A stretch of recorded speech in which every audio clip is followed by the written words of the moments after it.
This is a message to you, the neoliberals, the SJWs, the fucking Blue pills. the blue pills, the Antifa, whatever you want to call yourself. This is why you lost part 2. You lost because you told the poor white working families in rural Pennsylvania, Wisconsin, and Michigan that despite losing their jobs, despite their factories closing down and their communities emptying out, that they were the privileged ones because of their skin color, that they benefit from white privilege. You guys are the privileged ones. You guys are so fucking out of touch. You're sitting in your big comfy chairs in your large office spaces up in the ivory towers of university sociology departments, and you actually think we working class people give two shits and a fuck about your identity politics. You think we care about intersectional trans feminism when, look, I come from working class families, right? And the struggle doesn't discriminate. The struggle is the same. Our parents work their hands off to provide a better future for us so we don't have to struggle. And when their jobs left, that dream left with them. And you actually think we care about fucking identity politics.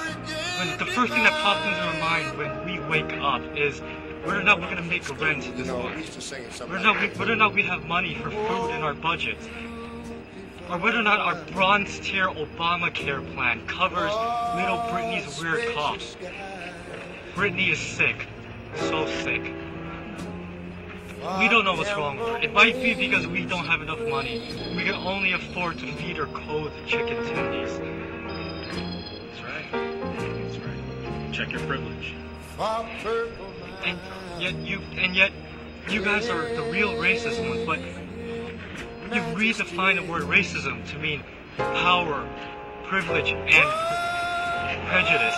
You've twisted the definition so that we can't use the word against you, but you can use the word against us and against anybody that disagrees with you. Because under this new definition, all white people are racist. All people that defend white people are either racist themselves or they're self-hating Uncle Toms or Uncle Chans. You called people that disagree with you racist, sexist, Nazis. You don't listen to us when we try to tell you why we believe what we believe. You've demonized us and dehumanized us. So that in your mind it's okay to punch us. Because what's more American than punching a Nazi, right? It's easy to punch a Nazi. And when we are the Nazis, it's easy to hang us from trees. No offense.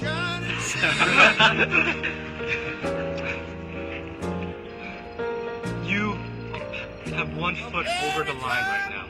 A line that you do not want to cross. You are normalizing violence. And if you don't believe me, look at what this past year has been. Your side has chased down Trump supporters, beat them up. You've egged a woman that just wanted to be at a Trump rally. Yesterday, you pepper sprayed a woman that was no threat to you. She was talking to a camera. You pepper sprayed her because she was wearing a Trump hat. You threw rocks at people that just wanted to hear Milo speak. It doesn't matter that you disagree with Milo. You do not hit and attack and smash people with rocks just because they wanted to hear what he has to say. Once you cross that line, you're starting a war that you cannot win. You think you're so big and powerful. Step out of your bubble, step out of the liberal cities and look at the rest of the country. They're outnumbered, outmanned, and outgunned. You cannot win this if it's too violent. If you normalize violence, if violence is okay, you cannot win. You can win by reaching out to conservatives, talking to them. Talk to Trump supporters and ask them why they believe what they believe. And maybe you'll find common ground. Maybe you might even convince us to adopt your positions. Or maybe we'll red pill you. Who knows? And you put down your fist, take off your mask. Fight with your words, not sticks and stones. Because if you do not change, you're going to lose. You need us on your side. You need to convince us why you're right. Because you can't kill us. You can't kill all of us. You cannot divide us. Exactly. You need us on your side because Generation Z, the kids that are growing up and being born right now, they're projected to be the most conservative generation in decades, more conservative than your grandparents. And we millennials, we grew up with the internet. These kids are growing up in the internet, in a fully formed medium where they can spread their ideas and beliefs. They're gonna shitpost better than any of us combined.